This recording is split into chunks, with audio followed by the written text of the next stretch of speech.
I ran into this last week. Here's what fixed it for me.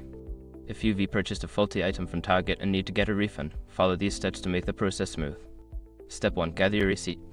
Make sure you have your original receipt or proof of purchase. This is essential for processing your refund. Step 2. Check the return policy.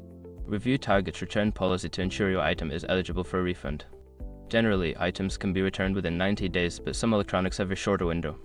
Step 3. Visit the store or go online. Decide whether to return the item in store or online.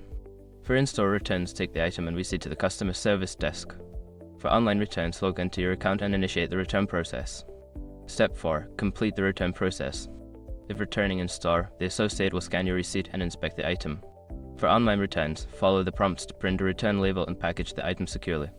Step 5. Track your refund. Before filing a refund or dispute, use the *com link in the description to open the refund dispute deadline calculator and confirm your deadline. Remember, if you return an item without a receipt, you may receive store credit instead of a refund. Good luck, and I hope you get your money back quickly.